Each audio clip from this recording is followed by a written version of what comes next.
तो अच्छा खासा व्यूज कमा लेने के बाद आरती को एक विचार आता है कि भाई अब हमें घर वापसी कर लेना चाहिए। आरती बहुत ही कोमल दिल की लड़की है। आरती को किसी के आंसू बर्दाश्त नहीं होते हैं। आरती जब किसी को रोते हुए देखती है ना, उसको बहुत बुरा लगता है। और आरती की मम्मी जी जो है, जो आरती की मतलब सासू माँ है, वो उसको फोन करती है, वीडियो कॉल करती है और इतना रोती है ना कि आरती उनका आंसू देख के आरती जो है ना, उसका हृदय परिवर्तन होता है और आरती डिसाइड कर रही है कि अब उसको जो है ना घर वापस चल जाना चाहिए दोस्तों। और गाइजों आप लोग बताइए, जो गाइजों आप लोग मुझे इतना दिन से मेरा वीडियो देखते हैं, तो मुझे सलाह दीजिए कि हमको क्या करनी चाहिए। आप लोग बोलिए कि हमको क्या करनी चाहिए। दोस्तों, हम बहुत इमोशनल दिल के इंसान हैं। हमको किसी का आंसू जो है ना बर्दाश्त नहीं होता है। और हमको हमारी सासू माँ जो है ना, उनका आंसू बर्दाश्त नहीं हो रहा है, क्योंकि वो बेचारी बहुत दुख झेली है। इतना दुख उनके जीवन में पहले था और उसके बाद जो ये घटना हुआ छोटू वाला, उसके बाद से तो बेचारी का मतलब जीना हराम हो गया। बहुत सारे लोग ऐसे हैं जो आरती का मुंह पोछने नहीं आए। आरती को इस बात का बहुत दुख है। तो राधे राधे दोस्तों, कैसे हैं आप लोग? उम्मीद करें बहुत अच्छे होंगे, स्वस्थ होंगे, मस्त होंगे, अपने काम में व्यस्त होंगे। मैं प्रिया शर्मा और मैं अपने इस नए वीडियो में आप लोग का स्वागत करती हूँ। दोस्तों, आज मैं फिर से आ गई हूँ आरती का वीडियो लेके, क्योंकि आरती जो है ना, उनका जो मतलब इमोशनल वो बहुत जल्दी होती है। वो इमोशन पे कंट्रोल नहीं कर पा रही है। उनको बहुत दुख होता है जब उनके ससुराल वाले रोते हैं। वो अपनी सास का आंसू देख के इतना पिघल गई कि जो घर वो फ्लैट ली थी रेंट पे, जहां वो अपनी बेटी को लेके आई थी, अकेले अकेले सब टोटो में सामान लाद के जो लेके आई थी, जो दर दर का ठोकर खा रही थी और जो आरती फूट फूट के रो रही थी, वो आरती अब अपना फिर से घर वापस जाना चाहती है, क्योंकि उनको अपनी सास का जो है ना आंसू बर्दाश्त नहीं हो रहा है। उनकी सास रो रही है और वो मतलब लग रहा है उनको कि भाई ये बेचारी बहुत दुख झेली है। आरती आज ऐसे ज्ञान की देवी बन के ज्ञान की बातें कर रही थी ना, कि आरती का जो ज्ञान था ना, मुझे मतलब क्या बोले, हजम नहीं हो रहा था। आरती जो ज्ञान की बात कर रही थी, अपना परिवार ही काम देता है, आप लोग परिवार को मत छोड़िएगा, परिवार ही आपका अच्छा बुरा दोनों समय में साथ देता है। दोस्तों, परिवार के साथ रहना चाहिए। वो दुनिया आपका मुंह पोछने नहीं आएगा बुरा परिस्थिति में, लेकिन आपका परिवार जो है ना, वो पक्का मुंह पोछने आएगा। हमको दोस्तों, हम बहुत इमोशनल है दोस्तों, हमको किसी का आंसू बर्दाश्त नहीं होता है दोस्तों। हम इसीलिए हमको लग रहा है कि हम घर चले जाएं। दोस्तों, आप लोग हमको एडवाइस दीजिए, सजेशन दीजिए, सलाह दीजिए कि हमको क्या करना चाहिए। दोस्तों, आरती अपनी बेटी को लेके आई है, पतिदेव नहीं आए हैं अभी तक, लेकिन पतिदेव आएंगे। पतिदेव आएंगे नहीं तो जाएंगे कहाँ? क्योंकि पतिदेव जो है उनका मतलब उनके पास ऑप्शन क्या है? वो आरती उस घर की एटीएम मशीन है और एटीएम मशीन को कोई खोना नहीं चाहेगा दोस्तों। लेकिन आरती जो मुंह पोछने की बात कर रही थी कि आरती का मुंह पोछने कोई नहीं आया, ये कौन लोग हैं भाई जो आरती का मुंह हमेशा पोछते थे? और आरती का बुरा समय में जब आरती टोटो में बैठ के पूरा बिछौना चद्दर लेके जब घर शिफ्ट करने आई थी, कोई साथ में नहीं आया था। आरती जब बिछौना चद्दर लेके आई थी टोटो में बैठ के और बेटी को गोद में लेके, उसके बाद बर्तन सर्तन मतलब पूरा पैकिंग करके निकली थी घर से। क्यों? क्योंकि उसको घर में 2 साल से ठीक से खाना नहीं मिलता था। इतना ज्यादा उसको तकलीफ था कि उसको पेट का भी आग था। लोग बोलता है ना कि दुनिया में इंसान हर कुछ बर्दाश्त कर सकता है, लेकिन भूख वाला जो होता है ना, पेट की आग किसी से बर्दाश्त नहीं होती है। लेकिन आरती को वहां पे ना पेट का भी मतलब उसके खाने के लिए भी उसको लोग मतलब नहीं देता था।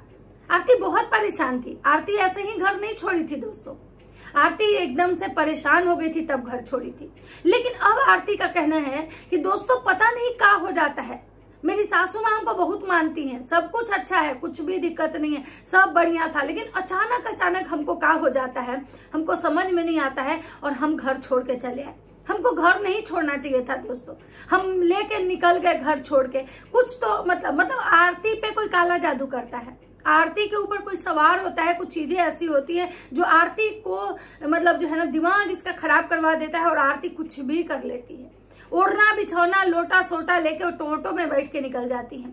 आरती जब आई थी तो रो रही थी मतलब रूम में बैठ के कि दोस्तों पहले तो दोस्त के घर गई, ननद के घर गए, उसके बाद ये रूम भी लेती है रेंट पे और यहाँ पे बैठ के रोती है कि हम कैसे काम करेंगे। दोस्तों, आप लोग हमको सपोर्ट कीजिए दोस्तों, ताकि हमारा जो है धंधा चलता रहे।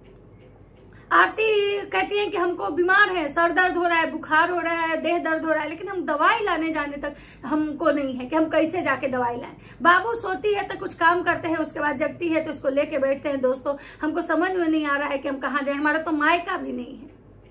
लेकिन आरती का जन्माष्टमी के दिन कहती है कि सब लोग वीडियो शूट कर रहा है, लेकिन हम वीडियो शूट नहीं कर रहे हैं दोस्तों, क्योंकि जब इंसान दुखी होता है ना दोस्तों, तो उसको कुछ भी समझ में नहीं आता है, कुछ भी नहीं। लेकिन 2 घंटे के बाद आरती का शॉर्ट्स आता है, जिसमें आरती यशोदा मैया बनके और अपने लल्ला को ये कर रही है। उसके बाद आरती जो है पूरा अच्छे तरीके से एकदम येलो कलर का ड्रेस पहन के, येलो साड़ी, और पूरा एकदम खुशी खुशी पूरा एकदम 56 भोग के साथ भगवान का पूजा कर रही है।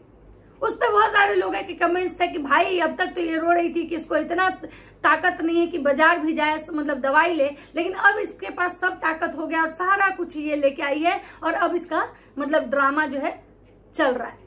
व्यूज के लिए ये सारा कुछ कर रही थी, ये सब्सक्राइबर बढ़ाने के लिए कर रही थी, इसका व्यूज अच्छा खासा आ गया। अब इसका जो नाटक है ये बंद करेगी, क्योंकि इसको पता है कि भाई ये नाटक ज्यादा दिन तक हम नहीं खींच सकते हैं, क्योंकि जनता है भाई, उसके दिमाग में वो चलेगा ही, वो सवाल करेगा ही। तो मैडम जो है पूरा यशोदा मैया बनती है, पूरा गाना वाना गाती है, रील्स बनाती है, और यशोदा मैया सारा सामान जो है ना प्रभु की कृपा से, भगवान की इच्छा से इनके पास सब कुछ आ जाता है। इनको कहीं कुछ जाने की जरूरत नहीं होती है, सारा फल फूल जो होता है ना भगवान इनके घर भिजवा देते हैं। मैडम एकदम पूजा करती है, बहुत सच्चे मन से सच्चे भाव से पूजा करती है। फिर इनकी सास का वीडियो कॉल आता है, ये चीजें ये फोन पे दिखाती हैं। लेकिन मुझे यहाँ पे एक सवाल है कि इनको वीडियो कॉल कब आया था, ये खुद दिखा रही है। ये जब बैठी हुई है किसी करकट के घर में, एस्बेस्टस का जो घर होता है, यानी कि अपनी ननद के घर का ये बता रही है कि हम ननद के घर में थे तभी मम्मी रो रही थी। तुमको एक चीज समझ में नहीं आया कि ननद के घर में जब ये थी तब इनकी सासू माँ का वीडियो कॉल आया था, तो फिर ये ननद के घर से यहाँ पे रेंट वाले घर में क्यों आए? जब इनको अपने ससुराल, इनको अपनी सासू माँ का आंसू जो है बर्दाश्त नहीं हो रहा था, इनको लग रहा था कि इनकी सासू माँ ने बहुत दुख झेले हैं, इतना ज्यादा दुख झेली हैं कि वो बेचारी हमेशा दुख झेली, और बेटा के जाने के बाद तो उनका दुख का कोई खैर सीमा ही नहीं था। तो जब इतना झेली है और ये इतनी इमोशनल है कि इनको किसी के आंसू बर्दाश्त नहीं होते हैं, तो फिर पहले तो इनको अपनी ननद के घर से यहाँ आके रेंट लेना ही नहीं चाहिए था। इनको तो अपनी ननद के घर से ही अपने ससुराल वापसी कर लेना चाहिए था, क्योंकि इनका दिमाग तो उस समय होश में आ चुका था, क्योंकि ये तो जो है पूरी तरह समझ चुकी थी कि इनको कभी कभी कुछ ऐसा दौड़ा पड़ता है कि ये घर छोड़ दी थी। नहीं तो ये हमेशा वो परिवार जो है इनके लिए इतना कुछ किया है, इतना कुछ किया है, उस परिवार के आंसू मतलब ये कैसे बर्दाश्त कर सकती हैं। आरती कह रही है बहुत इमोशनल है, हम किसी को रोते देखते हैं ना दोस्तों तो हमको एकदम बहुत तकलीफ होता है। हम यहाँ पे आरती से एक चीज कहना चाहेंगे कि तुम्हारी जब बूढ़ी दादी रो रही थी, तुमको एक बार भी तकलीफ नहीं हुआ? एक बार भी तुमको नहीं लगा कि तुम्हारी जो बूढ़ी दादी हैं वो रोई थी, तुमको तकलीफ नहीं हुआ? जो उस हालात में वो बूढ़ी बेचारी, उसको कोई खाना देने वाला नहीं था, पूरा गांव समाज उस औरत को अकेले छोड़ दिया था, वो औरत बिना खाए हुए ऐसे पड़े रहती थी। कोई गांव वाले उसको, जिसको समझ में आता था, कुछ कुछ उस बूढ़ी औरत को खाने के लिए दे देते थे। तुमको उस दिन उस दादी का आंसू नहीं दिखाई दिया था? चलो तुम्हारे बाप गलती किए थे, तुम्हारे भाई गलती किए थे, तुम्हारे बहनोई जो भी गलती किया था, लेकिन तुम्हारी दादी की कोई गलती नहीं थी। तुम्हारी माँ की कोई गलती नहीं थी, कम से कम अपनी माँ को तो बख्श देती। क्या तुम्हारी माँ के आंसू नहीं थे? मानते हैं कि चलो ठीक है, वो जो तुम्हारे भाई लोग किए बहुत गलत किए, बहुत ही ज्यादा गलत किए, उसकी कोई सीमा नहीं है उन्होंने जो किया, क्योंकि उनको ऐसा बिल्कुल नहीं करना चाहिए था। और अगर किए थे, अगर करना ही था, अगर सच में वो न्याय प्रिय लोग थे, उनको अपनी इज्जत इतनी प्यारी थी, तो जब छोटू के साथ जो किए थे तुम्हारे साथ भी उनको करना चाहिए था। क्योंकि न्याय वही होता है जो पहले अपने बच्चों को गलत मतलब की गलती की सजा दे, तब दूसरे के बच्चे को गलती की उसकी सजा देनी चाहिए। लेकिन तुम्हारे भाई लोग क्या किए? तुम्हारे भाई लोग दूसरे के बच्चों को इतनी बड़ी सजा दिए और अपनी बहन को कुछ नहीं किए। अपनी बहन को जो है वो एक चोट तक नहीं पहुंचाए, एक तमाचा तक नहीं मारे। तो चलो मानते हैं कि उन लोग की गलती है, उन लोग जो किया उसकी सजा उनको मतलब मिली, चलो मैं मान लेती हूँ। लेकिन तुम्हारी दादी का क्या दोष था? तुम्हारी माँ का क्या दोष था?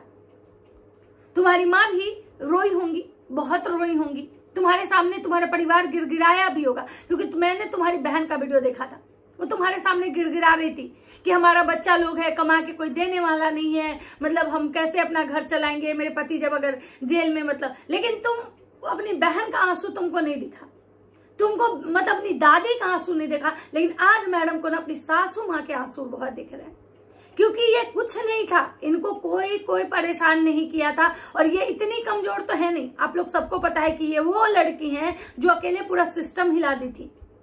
ये वो लड़की है जो कि भाई मतलब छोटू को न्याय दिलवा दी, छोटू के परिवार को न्याय दिलवाई थी। ये वो लड़की है जिनके सामने नेता मंत्री सब गए थे इनको मतलब न्याय दिलवाने के लिए, और ये सबके साथ, मीडिया वाले के साथ, सबके साथ डट के मुकाबला की थी।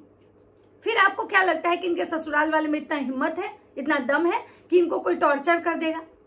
ये और इनका पूरा ससुराल जो है स्क्रिप्टेड तरीके से ये लोग इस तरह से वीडियोस बनाते हैं, क्योंकि इनको पता है कि जब व्यूज डाउन होगा, ठीक है मिलियन में इनके सब्सक्राइबर हैं, लेकिन मिलियन के अकॉर्डिंग इनको व्यूज नहीं आते हैं, क्योंकि बहुत सारे ऐसे लोग हैं ना जो इन्होंने इनको उस समय इसलिए सब्सक्राइब किया था क्योंकि भाई इनकी चीजें उनको जाननी थी, इनकी कहानी उनको सुननी थी, क्या हो रहा है नहीं हो रहा है। इसलिए बहुत सारे लोग इनको स्टार्टिंग में सिंपैथी के मोड में इनको मतलब ये कर लिए थे, लेकिन धीरे धीरे जब इनका असली चेहरा लोगों के सामने आया तो लोगों को इनसे नफरत होने लगी, और बहुत सारे लोग जो है इनको अनसब्सक्राइब भी कर दिए, या बहुत सारे लोग जो है ना केवल इनको गाली देने के लिए इनके वीडियोस देखने जाते हैं। जितने भी बड़े बड़े ब्लॉगर हैं आप सबका उठा के देखिए, बहुत सारे लोग जो है उनके कमेंट सेक्शन में जाकर बहुत गंदी गंदी गालियां देते हैं।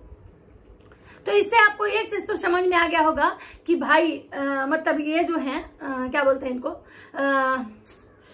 मतलब आरती मैडम जो है ये क्या है, इनको समझना के लिए आपको थोड़ा अपने दिमाग की बत्ती मतलब खोलनी पड़ेगी। बहुत सारे लोग हैं जो कह रहे हैं दीदी मत रो, सब कुछ ठीक हो जाएगा। अरे बहन कुछ खराब ही नहीं था, ठीक वहां पे होता है जहां पे खराब होता है। आप लोग को लगता है कि इसके पति जो है दूसरा वाला मन्नू, उसकी औकात है जो इसको कुछ कर दे?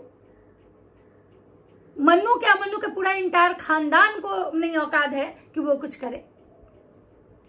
तो चलिए आरती बहुत जल्द जो है अपने ससुराल वापसी करेंगी। अभी अपने ऑडियंस से मतलब सजेशन मांग रही है, क्योंकि उनको मतलब लाइमलाइट में बना रहना है। अब जो ऑडियंस है उनको कमेंट करेगी जाइए दीदी, जाइए दीदी, जाइए दीदी, उसके बाद व्यूज बढ़ेंगे, रिच बढ़ेगा। तो मैडम जो है इसीलिए सारी चीजें की थी, बाकी इनको कोई दुख तकलीफ नहीं है। इनकी सास बहुत अच्छी है, इनका वो परिवार है। अगर इनके सास ससुर अगर खराब होते तो शायद उस दिन इनको अपने घर में जगह नहीं देते। लेकिन हाँ, आज जिस सास को ये महान बना रही है, जिस सास के लिए कह रही है मेरी सास बहुत अच्छी है, उसी सास को ये 2 दिन पहले कह रही थी कि हमको खाना नहीं मिलता है। हमारी सास जो है हमको 2 साल से ठीक से खाना नहीं देती है। हम बहुत कुछ बर्दाश्त किए हैं दोस्तों उस घर में।